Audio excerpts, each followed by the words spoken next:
எல்லோரும் சந்தோஷமாக இருக்க இறைவனை வேண்டியவளாக. இது பேட்டி யூடியூப் சேனல்.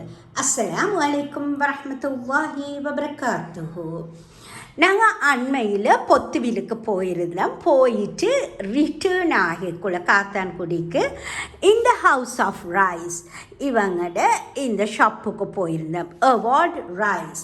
அதில் நாங்கள் இந்த ரோஸ் புரோக்குன்னு இந்த புரோக்கன் ரைஸ் ரெண்டும் வாங்கியிருந்தோம். அப்போ அவங்களோட கதை கேட்குள்ள அப்போ இப்படி ஒரு இது சமைக்கிற மெத்தடை கொஞ்சம் ஒரு வீடியோ ஒன்று போட்டிங்கன்னா நல்லமென்று சொன்னாங்க. அவங்க நிறைய ரீல்ஸ் அவங்களோட ரீல்ஸ் பார்த்து தான் நாங்கள் அந்த ஷாப்புக்கு என்ன ஃப்ரெண்டும் அதை எனக்கு என்ன ஃபார்வர்ட் பண்ணிட்டு சொன்னேன். இந்த லிங்க்கை இப்படி ரைஸ் இருக்குது நல்ல மாமன்னு சொல்கிறாங்கன்ட்டு. இப்போ நாங்களும் போகக்கிட்ட இருந்ததில் இப்போ வழியில் வாங்கிட்டு வந்தேன். ஏன்னா நீங்கள் காத்தாக்குடியில் இருந்து அங்கால போகிறீங்கன்னு சொன்னால் இந்த ஷாப்புக்கு கொஞ்சம் ஒரு 2-3 ஷாப்ஸுக்கு அங்கால தான் முபாரக்ஸ் டெக்ஸ்டைல்ஸ் இருக்குது. அல்லது நீங்கள் அங்கால பொத்துவில் பக்கம் இருந்து வாரீங்கன்னு சொன்னால் முபாரக்ஸ் டெக்ஸ்டைல்ஸை தாண்டி தான் இந்த ஷாப் இருக்குது. அதே சைடில் தான் இருக்குது. ரைட். அவங்ககிட்ட நிறையவே இருந்தது. அப்போ நாங்கள் கழிச்சுட்டு இப்போ இந்த வீடியோ ஒன்று செய்வோம்னு சொல்லித்தான் இன்றைக்கு நாங்கள் ரெடியாக இருக்கிறோம்.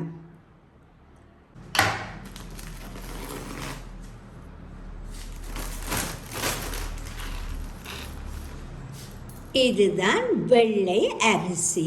அடுத்ததாக நாங்கள் ரோஸ் புரோக்கனை உடைச்சு பார்ப்போம் எப்படி இருக்குன்னு சொல்லி.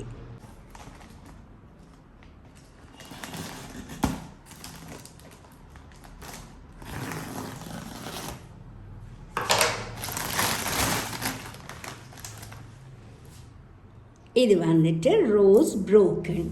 என்னென்னு சொன்னால் இங்கால கிழக்கு மாகாணத்தில் உள்ளாக்களுக்கு இப்படியான அரிசுகள் என்ன சமைத்து பழக்கம். ஆனால் கொழும்பு பகுதி இப்படி என்ன மேல் மாகாணம் அங்காலையெல்லாம் வந்துட்டு அதிகமாக மத்திய மாகாணம் இங்கால உள்ளாக்கள் எல்லாம் அதிகமாக என்ன சம்பா ரைஸ், இப்போ என்ன சோத்து கீரி என்று சொல்லுவாங்க, அல்லது அவிச்சரிசி அல்லது சம்பாவில் பிரியாணி அப்படி எல்லாம் இருக்குதானே, அதெல்லாம் சமைச்சு தான் பழக்கம். அப்போ இதை வந்துட்டு பதமாக எப்படி நாங்கள் சமைச்சு எடுக்கிற இடத்தை தான் நாங்கள் இந்த வீடியோவில் பார்ப்போம். எல்லார வீடுகள்லையும் நாங்கள் அரிசி அளக்கிறதுக்கு ஏதாவது ஒரு பாத்திரம் வச்சுருப்போம்.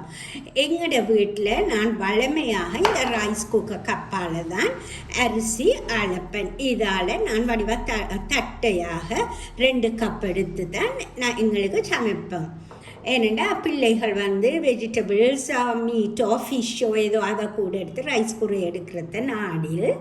ரைட். அல்லது உங்கள்கிட்ட எல்லாட்டையும் மிஷரிங் கப் இருக்கும், அதால் நீங்கள் எதால் எடுக்கிறீங்களோ அதால் ரைஸை எடுங்க. நான் வளமையாக இந்த ரைஸ் குக்கர் கப் பாதிக்கிறதால அதால் எடுக்கிறேன். ரைட். இது 1 கப் 2 கப்.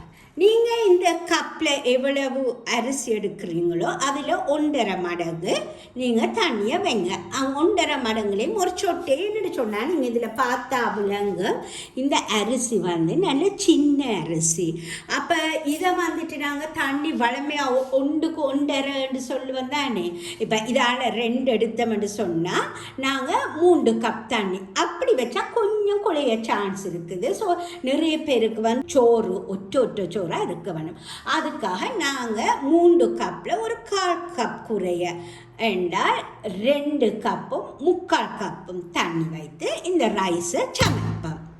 ரைட். நான் இப்போ ஏற்கனவே ரெட் ரைஸ் சமைக்கிறதுனால இந்த வீடியோக்காக இந்த ஒயிட் ரைஸ் இதுவும் சின்ன சின்ன அரிசி இதுவும் 1 கப் எடுத்து இன்றைக்கு எக்ஸ்ட்ரா ரைஸும் சமைக்கிறேன்.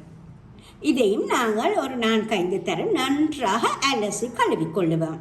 ரைட், இந்த ரைஸ் குக்கரில் நான் கழுவி ஒரு 5 தரம் அரிசை கழுவி இருப்பேன், அதை போட்டிருக்கிறேன். அப்போ நாங்கள் போட்டது 2 கப் அரிசி. இதுக்கு 1 2 2.75 அல்லது 2.5 இந்த அளவுக்கு நீங்கள் தண்ணியை வைத்தா சரி.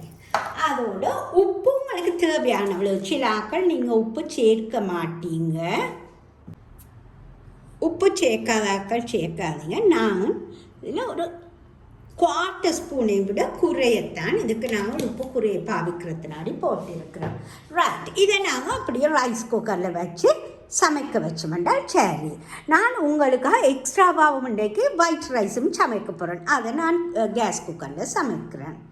இது இப்போ நாங்கள் 1 கப் ரைஸுக்கு 1 கப், இன்னும் ஒரு 1/2 கப் போடுவோம். நீங்கள் வேணுமெண்டா அல்லது 1/2 கப்பு கொஞ்சம் குறையவும் எடுக்கலாம். நான் அப்படித்தான் எடுத்துருக்கேன். ரைட், இதை நாங்கள் கேஸ் குக்கர், இந்த ரைஸ் குக்கரில் ரெட் ரைஸ் சமைக்கிறதால இதை நான் கேஸ் குக்கர்லேயே சமைச்சு கொள்கிறேன். ரைட், இது ஒரு சொட்டு உப்பை இதுக்கும் போட்டுக்கொள்ளுவோம்.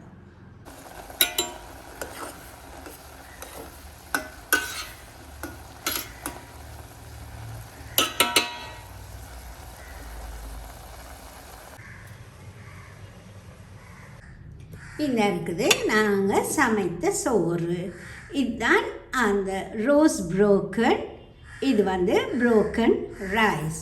அதோட இன்றைக்கு எங்களோட வீட்டு கேரட் சாலட், ஃபிஷ் கறி, வந்துட்டு கேப்சிகம், நெத்தலி கருவாடெல்லாம் போட்டு ஒரு ரோஸ்ட், வெண்டிக்காய் கறி. இதோட இந்த 2 ரைஸு. இது நாங்கள் கரண்டியால் சாப்பிட்ற இல்லை, உங்களுக்கு காட்டுறதுக்காக நான் இந்த ஸ்பூனில் வச்சுருக்கிறேன். நாங்கள் கையால் பிசைந்து தான் சாப்பிடுவோம். உங்களுக்கு இன்றைக்கு இந்த அவார்ட் ரைஸ் சமைச்சு நல்ல ஒரு பிளேட் ஆஃப் ரைஸ். இனி சாப்பிட்டு பார்ப்போம் எப்படி என்று சொல்லி. இப்போ இந்த வீடியோக்காக நான் இந்த ஸ்பூனால் சாப்பிட்றேன். اللهم بارك لنا فيما رزقتنا وقنا عذاب بسم الله. இந்த அவார்ட் ரைஸ் ஓனர் சொல்கிறது 100% உண்மைதான். டேஸ்ட்டாக நல்லா அளவாக தண்ணி வைத்து சமைத்தால் எந்த பிரதேசத்தாக்களும் சாப்பிடக்கூடிய மாதிரி இருக்குது. உண்மையிலேயே நல்லா டேஸ்ட்டாக இருக்குது. ஒரு இன்னும் நாங்கள் சாய்ந்த மாதிரி ரைஸ் வாங்குறதுக்காக போகல தானே. ஸோ அவங்க வந்து டிரான்ஸ்போர்ட் ஃபெசிலிட்டிஸும் செய்கிறேன்னு சொல்லி சொன்னாங்க. காத்தான்குடியில் உள்ள டிரான்ஸ்போர்ட்டுக்கும் அனுப்பிவிடுவாங்க. நாங்கள் அதுக்கு முந்தி பேமெண்ட்டை செய்துவிட வேணும். ரைட், இந்த என்ன ரெட் ரைஸ் நாங்கள் வந்துட்டு என்ன கூட ரெட்டாக இருந்தால் சாப்பிட பிள்ளைகளுக்கு விருப்பம் இல்லை தானே. ரெட்டாக இருந்தால் கொஞ்சம் கனமாகவும் இருக்கிறது பிள்ளைகளுக்கு சாப்பிட விருப்பம் இல்லை தானே. இது வந்து நிச்சயமே அளவான ஒரு பதத்தில் பிள்ளைகள் பெரியவர்கள் எல்லோரும் சாப்பிடக்கூடிய மாதிரி இந்த ரைஸ் இருக்குது.